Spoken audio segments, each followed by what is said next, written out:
नमस्कार दोस्तों, स्वागत है आप सभी का आपके जो है अपने यूट्यूब चैनल AKSD क्लासेस में। आज जो है हम मरणोत्तर काल से जो है टॉप महत्वपूर्ण जो है MCQ प्रश्न देखने वाले हैं। और ये जो है प्राचीन भारत के इतिहास का 10वां वीडियो है।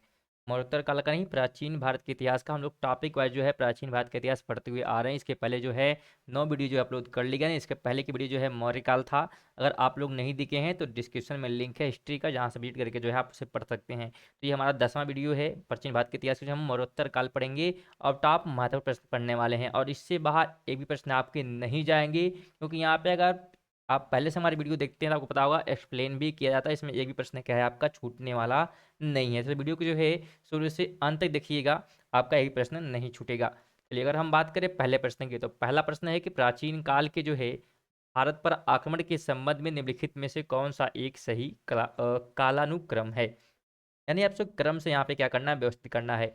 अगर आपको आंसर पता है तो आप लोग जो है कमेंट बॉक्स में जवाब देते हुए भी क्या है चल सकते हैं। देखिए, अगर हम यहाँ पे राइट की बात करते हैं तो ऑप्शन नंबर जो है यहाँ पे क्या हो जाएगा, तो ऑप्शन नंबर जो है बी हो जाएगा। यानी सबसे पहले जो है यूनानी शक, उसके बाद कुरान। ठीक है, तो ये क्या है, क्रम है। यानी सबसे पहले जो है यूनानी थे, फिर शक हैं, और फिर कुरान क्या है, क्रम से भारत पर आक्रमण करते हैं। ठीक है, तो ये आपको ध्यान रखना है। आगे बात करें तो निम्नलिखित में से किस जो है हिंद यवन शासक ने जो है शीशे के सिक्के जारी किए थे। तो ये सिक्के जारी करने वाला कौन था, तो स्टेटो सेकंड था। ऑप्शन नंबर फर्स्ट हो जाएगा। स्टेटो सेकंड ने जो है शीशे के सिक्के जारी किए थे। और ये जो है इस हिंद यवन शासक का जो है शासन अगर बात करेंगे तो 25 जो है ईसा पूर्व से 10 ईस्वी तक माना जाता है। अगर हम स्टेटो मतलब सेकंड की बात करेंगे तो उसका जो शासन काल है 25 ईसा पूर्व से लेके 10 ईसा पूर्व है, ये भी आप ध्यान रखिएगा। 3 नंबर है कि निम्नलिखित में से शासकों में से किसके जो है सिक्कों पर संकर्षण एवं वासुदेव दोनों अंकित हैं। तो किसके सिक्कों पर, तो ये जो है अ, अगाथोकलीज के सिक्कों पे क्या है अंकित किए गए हैं। अफगानिस्तान के जो है एक खानम, ठीक है, से अगाथोकलीज के सिक्के प्राप्त हुए हैं, जिन पर जो है वासुदेव कृष्ण और शंकर का चित्र क्या है उकेरा गया है। अफगानिस्तान की एक खान से मिला। ठीक है, अफगानिस्तान के एक खानम के मिला है, ये ध्यान रखना है। बात करें फोर की, तो काव्य शैली का प्राचीनतम नमूना किसके अभिलेख में मिलता है। तो ये मिलता है किसके, तो काठियावाड़ के रुद्रदामन के अभिलेखों में क्या होता है, ये प्राप्त होता है। काठियावाड़ जो है यानी कि जूनागढ़ गुजरात में, ध्यान रखना है कि शक जो है छत्रपति रुद्रदामन का जूनागढ़ अभिलेख जो है, जो कि 150 ईसा पूर्व है। ठीक है, गुजरात में गिरनार पहाड़ी पर प्राप्त हुआ है। ब्राह्मणी लिपि में उत्कीर्ण संस्कृत भाषा का यह अभिलेख अब तक प्राप्त संस्कृत अभिलेखों में सर्वाधिक प्राचीन है। और इस अभिलेख में जो है संस्कृत काव्य शैली का प्राचीनतम नमूना प्राप्त होता है। तो ये ध्यान रखिएगा आप लोग, महत्वपूर्ण जो बातें एक्सप्लेन की जा रही हैं। हाइप की बात करें तो बिना बेगार के किसने जो है सुदर्शन झील का जीर्णोद्धार कराया था। तो ये जो है कराया गया था रुद्रदामन प्रथम के द्वारा। ऑप्शन नंबर जो है यहाँ पे डी राइट हो जाएगा। जूनागढ़ अभिलेख से पता चलता है कि रुद्रदामन ने जो है गिरनार के निकट सुदर्शन झील की मरम्मत बिना बेगार लिए ही करवाई थी, जो कि मूलतः मौर्य वंश के शासक चंद्रगुप्त मौर्य के आदेश पर बनवाई गई थी। तो ये महत्वपूर्ण जो चीज़ें आपको बताई जा रही है वो भी ध्यान रखिएगा।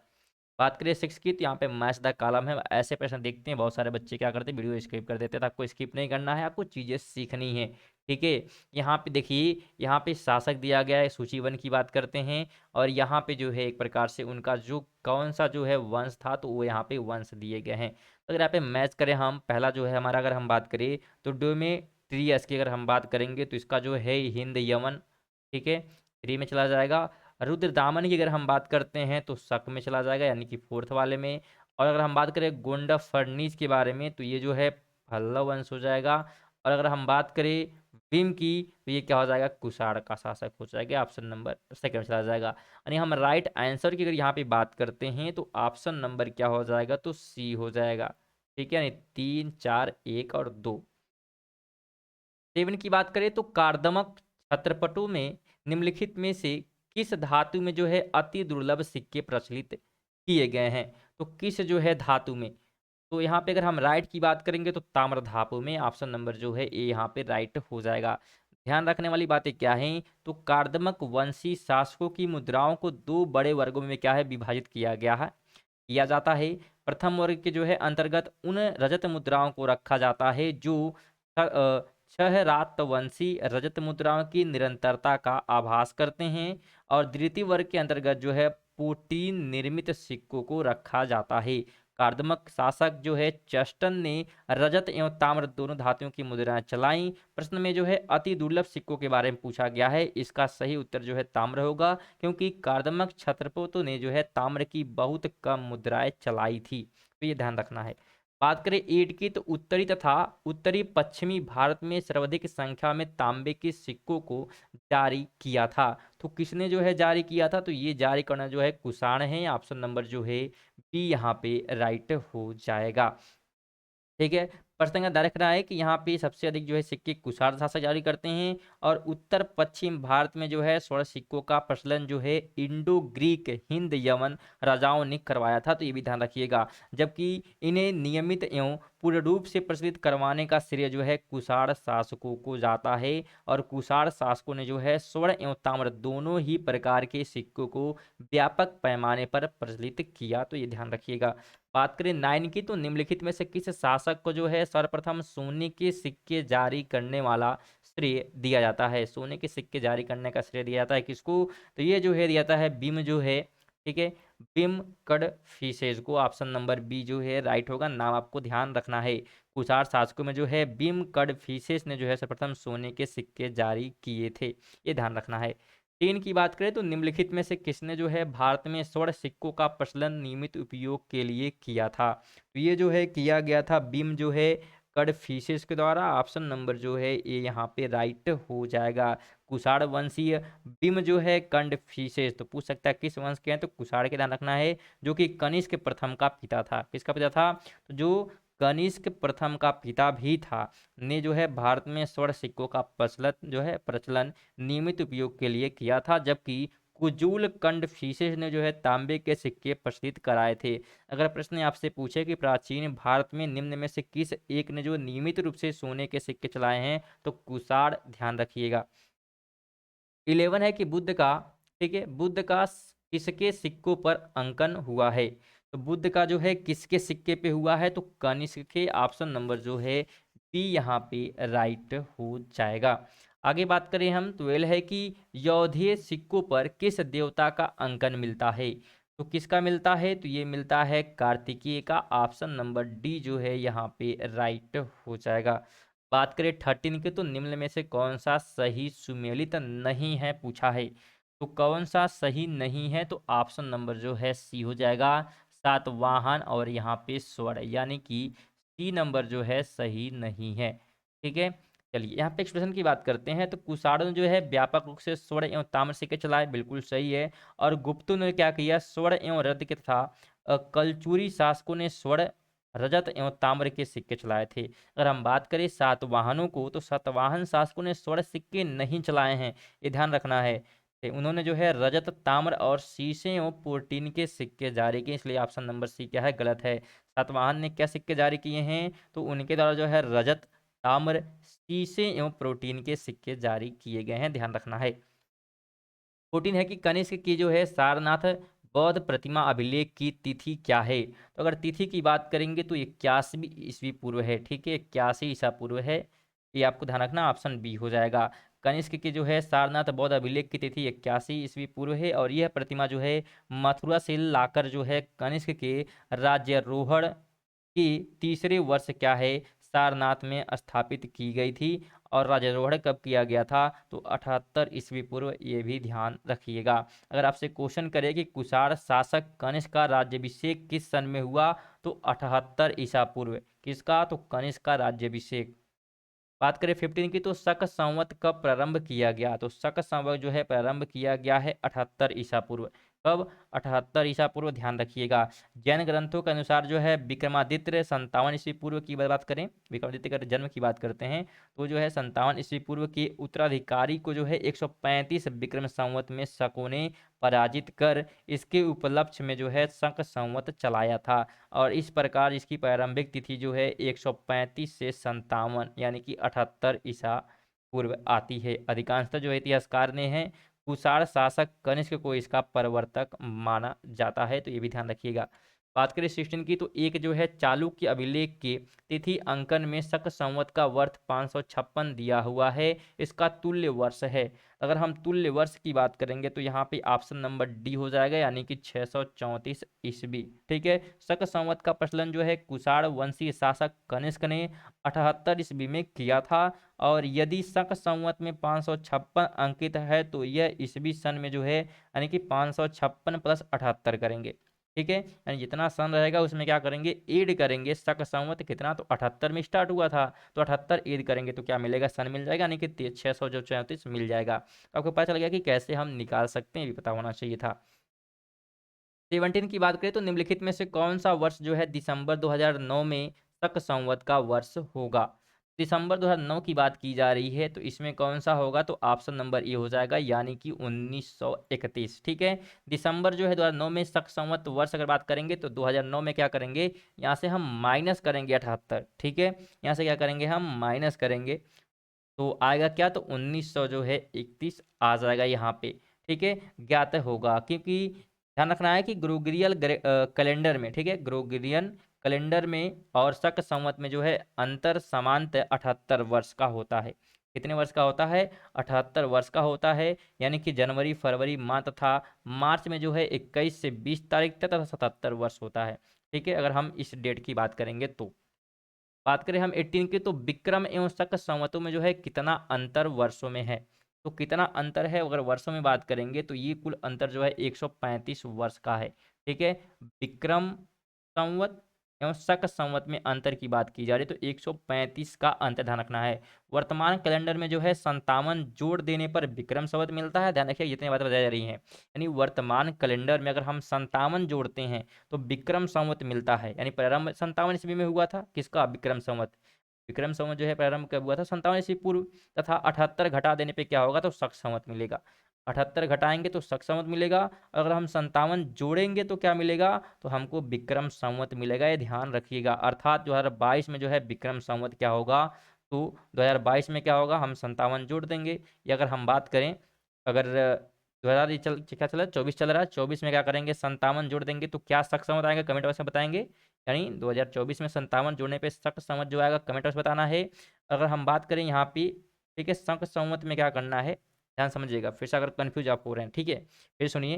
2024 में अगर हम क्या करते हैं, 57 जोड़ते हैं तो विक्रम संवत मिल जाएगा। ठीक है, और अगर 2024 में जो है माइनस करते हैं 78 तो शक जो है संवत मिलेगा। जोड़ने पे विक्रम संवत 57 जोड़ने पर, और घटाने पे 78 शक संवत। आप कमेंट बॉक्स में क्या करेंगे, आंसर करेंगे, जवाब दीजिएगा। यहाँ पे ऑप्शन नंबर जगह होगा तो सी होगा, 165 वर्ष का अंतर है। 19 की बात अगर हम बात करते हैं तो विक्रम संवत कब से प्रारंभ हुआ, तो अगर विक्रम संवत की प्रारंभ की बात करेंगे तो ये जो है 57 ईस्वी पूर्व प्रारंभ हुआ था, आपको ध्यान होना चाहिए। ठीक है, ऑप्शन नंबर बी होगा, 57 ईसा पूर्व क्या हुआ था, विक्रम संवत स्टार्ट हुआ था। और अगर हम शक संवत की बात करेंगे तो 78 ध्यान रखना है। ठीक है, यहाँ पे ध्यान रखना, एक्सप्लेनेशन की बात करें तो विक्रम संवत के दो अन्य नाम भी मिलते हैं, जिसमें कृत संवत तथा मालव संवत, तो ये भी पूछ सकता है क्वेश्चन, ध्यान रखिएगा। जैन साहित्य में जो है महावीर के निर्वाण तथा विक्रम संवत के बीच जो है 470 वर्षों का अंतर पाया जाता है। महावीर के निर्वाण तिथि जो है 527 ईस्वी पूर्व मानी जाती है, तदनुसार विक्रम संवत की प्रारंभ की तिथि क्या होगी, तो 527 माइनस 470 करेंगे, यानी कि 57 ईस्वी पूर्व मिलेगा, ध्यान रखना है। यहाँ पे आपको बताना है कि कनिष्क के जो है समकालीन निम्नलिखित नामों का अध्ययन जो है करें और निम्नलिखित उत्तर जो है कोड के अनुसार अपना उत्तर इंगित करें। अश्वघोष है, वसुमित्र है, कालिदास है और कंबल है। यहाँ पे बताना है आपको कि उत्तर कोड के अनुसार क्या होगा। ठीक है, यहाँ अगर हम राइट की बात करते हैं तो ऑप्शन नंबर सी हो जाएगा, यानी कि 1 और 2, यानी कि अश्वघोष और वासुमित्र। ठीक है, अश्वघोष कनिष्क के राजकवि थे। अश्वघोष कौन थे, तो कनिष्क के राजकवि थे। और वसुमित्र भी क्या थे, कनिष्क के आश्रित विद्वान थे जिन्होंने जो है चतुर्थ बौद्ध संगीति की अध्यक्षता की थी और कालिदास गुप्त काल में थे, जबकि कंबल जो है 12वीं शताब्दी ईस्वी के थे। ये ध्यान रखना है। अगर आपसे पूछे क्वेश्चन कि अश्वघोष किसका समकालीन था, तो कनिष्क का ध्यान रखना है। 21 है कि निम्नलिखित में से कौन जो है ये कनिष्क के दरबार से संबंध नहीं था। अगर बात करें हम संबंधित नहीं था, तो कौन जो है संबंधित नहीं है, यहाँ पे ऑप्शन नंबर डी हो जाएगा पतंजलि। ये क्या है, संबंधित नहीं है। अश्वघोष जो है नागार्जुन, पार्श्व तथा चरक, ये चारों जो है क्या है, कनिष्क के दरबार से संबंधित थे। जबकि पतंजलि क्या है, तो कनिष्क के दरबार से संबंधित नहीं थे। पतंजलि ने जो है पाणिनि की अष्टाध्यायी पर महाभाष्य की रचना की है और महर्षि पतंजलि जो है शुंगकालीन विद्वान थे, तो ये ध्यान रखना है। 22 है कि निम्नलिखित में से कौन जो है कनिष्क प्रथम के दरबार में नहीं गया था। तो कौन नहीं गया था, तो इसमें जो है विशाखादत्त नहीं गए थे। ऑप्शन नंबर जो है डी राइट हो जाएगा। ठीक है, ध्यान रखना है कि प्रख्यात संस्कृत नाटक जो है मुद्रा राक्षस के रचनाकार कौन है, तो विशाखा दत्त गुप्त काल के विभूति थे, तो ये ध्यान रखना है। अगर वीडियो इन्फॉर्मेटिव लगे तो वीडियो को लाइक करिएगा। अगर डेली आप पढ़ना चाहते हैं जीके वीडियो, तो आप जो है हमारे चैनल से जुड़ सकते हैं। चैनल को सब्सक्राइब करके बेल आइकन को ऑन कर दीजिएगा। साथ में यहाँ पे जो है करंट अफेयर की वीडियो भी क्या है अपलोड की जाती है, इससे आप डिस्क्रिप्शन में लिंक जाके पढ़ सकते हैं। बात करें 23 की, तो निम्नलिखित नगरों में से किसका उल्लेख जो है कनिष्क के रब तक अभिलेखों में नहीं है। तो किसका उल्लेख नहीं है, तो इसमें जो है उल्लेख नहीं है श्रावस्ती का। ऑप्शन नंबर ई जो है राइट हो जाएगा। रबतक अभिलेख जो है अफगानिस्तान में सुर्ख कोटल के निकट रबतक नामक स्थान से वर्ष 1993 में प्राप्त हुआ था और ये जो है यूनानी लिपि तथा बैक्ट्रियन भाषा में लिखा गया था। यह अभिलेख जो है कुषाण वंश के शासक कनिष्क से संबंधित है और इस अभिलेख में जो है 4 शहरों के नाम उल्लेखित हैं, जो कि साकेत है, कौशाम्बी है, पाटलिपुत्र तथा श्री चंपा है। ठीक है, और श्रावस्ती इसमें उल्लेख नहीं, इसलिए ऑप्शन नंबर ए क्या हो जाएगा, राइट हो जाएगा। आगे बात करें, कथन दिया गया है, कथन पर विचार करना है। कुषाण जो है पहला कथन दिया है कि कुषाण फारस की खाड़ी और लाल सागर से होकर व्यापार करते थे और कारण दिया है कि उनकी जो है सुसंगठित नौसेना उच्च कोटि की थी। यहाँ पे अगर हम राइट की बात करेंगे तो ऑप्शन नंबर जो है सी हो जाएगा, यानी कि ए सही है परंतु आर क्या है, बिल्कुल गलत है। ठीक है, पेरिप्लस ऑफ द एरिथियस सी और अरिकमाडेव में हुई खुदाई से ऐसे अनेक जो है बंदरगाह क्या है, बंदरगाहों और व्यापारियों के अंदर उपस्थिति के साक्ष्य मिले हैं, जिनसे यह स्पष्ट होता है कि कुषाणों का व्यापार जो है पश्चिमी विश्व से फारस की खाड़ी और लाल सागर के जो है जलमार्ग से होता था। हालांकि इन सभी साक्ष्यों में किसी भी कुषाणों की जो है सशक्त नौसेना की उपस्थिति का उल्लेख नहीं मिलता, ध्यान रखना है। 25 है कि इसमें जो है किस जो है आयुर्वेदाचार्य ने तक्षशिला विश्वविद्यालय में शिक्षा प्राप्त की थी। तो किसके द्वारा शिक्षा प्राप्त किया गया, तो यहाँ पे चरक ने भी प्राप्त किया था शिक्षा और साथ में जीवक ने भी क्या शिक्षा यहाँ पे प्राप्त किया है। तो वर्तमान पाकिस्तान के जो है रावलपिंडी जिले में स्थित तक्षशिला प्राचीन जो है समय में गांधार राज्य की राजधानी थी। जितनी चीजें बताई यार आप ध्यान से सुनिएगा, आपको याद हो जाए। ठीक है, तक्षशिला में की इतिहास की बात करेंगे तो इतिहास में प्रसिद्ध का कारण उसका जो है ख्यात प्राप्त शिक्षा केंद्र होता था और यहाँ जो है अध्ययन के लिए दूर दूर से विद्यार्थी आते थे, जिनमें जो है राजा तथा सामान्य जन दोनों सम्मिलित थे। ठीक है, यानी दोनों लोग आते थे और कौशल के राजा जो है प्रसेनजीत, बिंबिसार के राजवैद्य जीवक, कनिष्क के राजवैद्य चरक और बौद्ध विद्वान वसुबंधु चाणक्य आदि ने यही शिक्षा प्राप्त की है। और बौद्ध साहित्य पर चलता है कि यह जो है वैध एवं ठीक है वैधक एवं जो है क्या चीज है, तो शिक्षा। ठीक है, यहाँ पे वैधक एवं जो है धनु विद्या की शिक्षा के लिए क्या है विश्व में प्रसिद्ध था। अतः स्पष्ट है कि प्रश्न क्या होगा, सी और डी दोनों राइट होने वाला है। 26 है कि प्राचीन नगर तक्षशिला निम्नलिखित में से किसके जो है किनके बीच स्थित था। तो ये किनके बीच था, तो ये जो है सिंधु और झेलम के बीच में, सिंधु और झेलम नदी के बीच में क्या है स्थित है। ऑप्शन नंबर ए जो है राइट हो जाएगा। 27 मैच द कॉलम दिया गया है, सुमेलित करना है। सूची यहाँ पे दिए गए हैं, यहाँ पे जो है एक प्रकार से अभिलेख दिए गए हैं और उसको बनाने वाले दिए गए हैं यहाँ पे। तो अगर हम बात करें गंधार को यहाँ पे दिया हुआ, तो यहाँ पे गंधार कला होगा, ध्यान रखिएगा क्या रहेगा, गंधार कला। तो सुमेलित करना है तो ये कुषाण में हो जाएगा। गंधार कला जो है कुषाण से संबंधित है। जूनागढ़ जो शिलालेख है, तो जूनागढ़ शिलालेख जो है तो रुद्रदामन प्रथम हो जाएंगे। और अगर हम बात करें मिलिंद पहानो, ठीक है, ये संबंधित है मिनांडर से। और अगर हम तक्षशिला लेक की बात करेंगे तो पतिक, ठीक है। ऑप्शन नंबर सेकंड चला जाएगा। नहीं, हम राइट आंसर की अगर बात करते हैं तो यहाँ पे ऑप्शन सी हो जाएगा, यानी कि 3 4 1 2। 28 है की बात करते हैं तो गांधार कला शैली एक संश्लेषण है। तो कैसी जो है संश्लेषण है बताना है। तो राइट यहाँ पे ऑप्शन नंबर डी हो जाएगा। भारतीय और यूनानी कला का क्या है, संश्लेषण है गांधार कला शैली, ठीक है। भारतीय और यूनानी आकृतियों जो है, आकृति की सम्मिश्रण शैली गांधार शैली है। और इस कला शैली के प्रमुख जो है संरक्षण शक एवं कुशाण थे। इस कला का जो है विषय मात्र बौद्ध होने के कारण इसे यूनानी, बौद्ध, इंडो ग्रीक या ग्रीको रोमन भी कहा जाता है। तो ये आपको इन चीज़ों को ध्यान रखना है। आगे बात करें 29 है कि अफगानिस्तान का जो है बामियान प्रसिद्ध था। तो किसके लिए जो है प्रसिद्ध था, तो ये जो है एक प्रकार से बुद्ध प्रतिमा के लिए। किसके लिए, तो बुद्ध की प्रतिमा के लिए क्या है, प्रसिद्ध था। अफगानिस्तान का जो है बामियान पहाड़ियों को काट कर बनाई गई है। किसको, तो पहाड़ियों को काट कर बनाई गई है, बुद्ध की क्या है प्रतिमाओं के लिए प्रसिद्ध था। लेकिन अफगानिस्तान में तालिबान शासक ने इन बुद्ध प्रतिमाओं को नष्ट करवा दिया है। तो ये भी ध्यान रखना है। 30 है कि पुष्यमित्र शुंग द्वारा दो जो है अश्वमेध यज्ञ किए जाने के बारे में जानकारी किस लेख से मिलती है। तो ये मिलती है अयोध्या लेख से। ऑप्शन नंबर जो है सी यहाँ पे राइट हो जाएगा। पुष्यमित्र शुंग जो है अंतिम मौर्य शासक प्रियदत्त का सेनापति था। इसने जो है 184 ईस्वी पूर्व में प्रियदत्त की हत्या कर शुंग वंश की स्थापना की थी। और अयोध्या लेख से ज्ञात होता है कि इसने जो 2 अश्वमेध यज्ञ कराए थे। आगे बात करें 31 है कि मौर्यों के बाद जो है दक्षिण भारत में सबसे प्रभावशाली राज्य कौन सा था। तो सबसे प्रभावशाली जो है सातवाहन था। ऑप्शन नंबर जो है ये यहाँ पे राइट हो जाएगा। मौर्यों के बाद जो है दक्षिण भारत में क्या है सबसे प्रभावी राज्य कौन सा है, तो सातवाहनों का था। और पुराणों में जो है इस वंश के संस्थापक का नाम जो है सिंधुक, सिमुक या सिप्रक दिया गया है। जिसने जो है कर्ण वंश के राजा सुशर्मा का वध करके अपना शासन स्थापित किया था। अगर आपसे क्वेश्चन करे कि सिमुक निम्न वंशों में से, ठीक है, निम्न वंशों में से किसका संस्थापक था, तो सातवाहन का, ये ध्यान रखना है। 32 की बात करें तो निम्न राजवंशों में सबसे पुराना राजवंश था। तो सबसे पुराना जो है सातवाहन है। ऑप्शन नंबर जो है डी यहाँ पे राइट हो जाएगा। प्रश्नगत सबसे पुराना सातवाहन हो जाएगा। और इस वंश के संस्थापक जो है सिमुक का समय, ठीक है, सिमुक का समय कुछ स्रोतों के अनुसार जो है लगभग 200 ईसा पूर्व माना जाता है। कुछ जो है स्रोतों में इसे कर्ण वंश के अंतिम शासक सुशर्मा के समकालीन, ठीक है, यानी ईस्वी पूर्व प्रथम शताब्दी माना जाता है। तो ये ध्यान रखना है। 33 है कि सातवाहनों की राजधानी अवस्थित थी।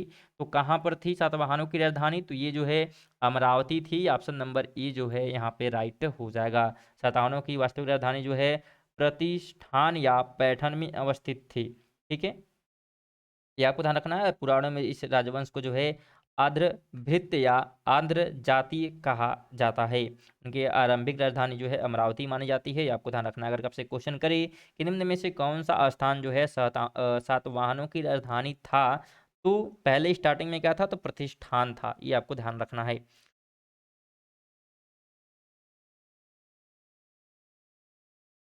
34 है कि निम्नलिखित शासकों में से जो है किसके लिए जो है एका ब्राह्मण प्रयुक्त हुआ है। तो ये जो है प्रयुक्त किया गया था किसके लिए, तो प्रयुक्त ये किया गया था जो है गौतमी पुत्र सात कड़ी के लिए, ठीक है। गौतमी पुत्र सात कड़ी के लिए क्या है प्रयुक्त किया गया है। तो ये आपको ध्यान रखना है, ठीक है। और यहाँ पे सातवाहन, जो सातवाहन शासक गौतमीपुत्र सातकर्णी को नासिक अभिलेख में क्या है एका ब्राह्मण कहा गया है, जिसका तात्पर्य होता है अद्वितीय ब्राह्मण। क्या होता है, तो अद्वितीय ब्राह्मण। अगर आपसे करे कि इसका अर्थ क्या है, तो अद्वितीय ब्राह्मण, ध्यान रखना है। 35 यहाँ पे अभिलेख दिए गए हैं और कथन दिया गया है, तो पढ़ते हैं। अब ऐसा नहीं कि प्रश्नों का वीडियो को छोड़ के चले जाएंगे, प्रश्न से यहाँ भी कुछ सीख मिलेगी, ठीक है। अभिलेख की बात करते हैं। अभी कथन क्या दिया है कि सातवाहन जो है काल में संस्कृति के साथ प्रकृति एवं अन्य लोक भाषाएं का विकास हुआ। और कारण है कि सातवाहन राजाओं ने साहित्य रचना के लिए संस्कृत तथा अन्य लोक भाषाओं को अपनाया। यहाँ पे अगर हम राइट की बात करेंगे तो ऑप्शन नंबर ए हो जाएगा। नहीं, ए तथा आर दोनों सही हैं। और ए का सही स्पष्टीकरण आर है, ठीक है। तो ये क्या होगा, राइट हो जाएगा, ध्यान रखना है। आगे बात करें 36 है कि सातवाहन शासकों के संदर्भ में निम्नलिखित कथनों का क्या करना है, एक प्रकार से सत्य बताना है कि कौन से कथन सत्य हैं। पहला कथन है कि सातवाहन नरेश प्राकृत भाषा के पोषक थे, और दूसरा है कि सातवाहन काल में कला के लोक पक्ष को अधिक प्रोत्साहन मिला। इसमें राइट जो है ऑप्शन नंबर बी हो जाएगा, यानी एक और दोनों, ठीक है, दोनों क्या हैं, सही होंगे। ठीक है, सातवाहन जो शासक ने जो है प्राकृत भाषा को बढ़ावा दिया था, और सातवाहन शासक हाल ही में जो है प्राकृत भाषा में गाथा सप्तशती नामक श्रृंगार रस जो है प्रधान गीति का काव्य की रचना भी की थी। इस प्रकार जो है दोनों क्या होंगे, यहाँ पे सही हो जाएंगे। 37 है कि निम्नलिखित में से किस वंश के शासकों को पुराणों में त्रिपर्वतीय कहा गया है। तो किसे कहा गया है, तो ये किया गया है इक्ष्वाकुओं को। ठीक है, इक्ष्वाकुओं को कहा गया, ऑप्शन नंबर बी जो है राइट हो जाएगा। ठीक है, इन्हें कहा गया है, तथा इन्हें जो है आंध्रभृत्य, ठीक है, यानी अंधों का नौकर भी कहा गया, ध्यान रखिएगा। आंध्रभृत्य का मतलब क्या होता है, अंधों का नौकर कहा गया है। पहले वे क्या है, सातवाहनों के सामंत थे, किंतु उनके पतन के बाद उन्होंने अपनी स्वतंत्रता घोषित कर दी। इस वंश का संस्थापक श्री शांत मूल था, संस्थापक भी ध्यान रखिएगा। चलिए आगे बात करें 38 है कि निम्नलिखित राजाओं में से कौन जो है जैन धर्म का संरक्षक था। तो जैन धर्म का संरक्षक जो है खारवेल था, ऑप्शन नंबर जो है डी यहाँ पे राइट हो जाएगा। कलिंग का जो है चेंदी वंशी शासक खारवेल प्राचीन भारतीय इतिहास की महानतम सम्राटों में से एक था, जो कि उड़ीसा प्रांत के भुवनेश्वर के निकट स्थित उदयगिरी पहाड़ी की हाथी गुफा से उसका एक बिना तिथि का अभिलेख प्राप्त हुआ है, और ये अभिलेख खारवेल का इतिहास जानने का एकमात्र स्रोत है। इसका जैन धर्म के प्रति भारी जो है झुकाव था। अगर क्वेश्चन आपसे पूछ ले कि कलिंग नरेश खारवेल निम्न में से किस वंश से संबंधित हैं, तो चेदी वंश से। अगर आपसे क्वेश्चन करे कि हाथी गुम्फा का अभिलेख किस शासक के विषय में जानकारी का स्रोत है, तो खारवेल का ध्यान रखिएगा। 39 है कि निम्नलिखित में से कौन सा युग में सही सुमेलित है। तो सही सुमेलित कौन सा है, यहाँ बताना है। तो राइट की बात करेंगे, यहाँ पे सही सुमेलित नहीं है की बात कर रहा है। ठीक है, कि कौन जो है सही से मिलान नहीं किया गया, तो सी ऑप्शन हो जाएगा, यानी कि भीतरी पुलकेशिन द्वितीय। ये क्या है, यहाँ पे अभिलेख है और यहाँ पे शासक है, तो ये क्या है, गलत दिया गया है, आपको ध्यान रखना है। भीतरी स्तंभ लेख का संबंध जो है गुप्त शासक स्कंद गुप्त से है, ध्यान रखिएगा। किससे है, तो स्कंद गुप्त से है, ना कि पुलकेशिन द्वितीय से। भीतरी स्तंभ लेख का संबंध किससे है, तो ये गुप्त शासक स्कंद गुप्त से है, जबकि पुलकेशिन द्वितीय का संबंध किससे है, तो एहोल अभिलेख से। पुलकेशिन द्वितीय का संबंध किससे है, तो एहोल अभिलेख से है, जो कि प्रशस्ति के रूप में क्या है, तथा इसकी भाषा जो है संस्कृत है। रुद्रदामन प्रथम का जूनागढ़ है, ये आपको ध्यान रखना है, जो कि गिरनार भी उसे कहा जाता है, जो कि शक संवत जो है 72 या 150 ईस्वी पूर्व क्या है, अगर हम शक संवत बात करेंगे 72 होगा, और ईसा पूर्व की बात करेंगे ईस्वी 150 ईस्वी का अभिलेख प्राप्त होता है।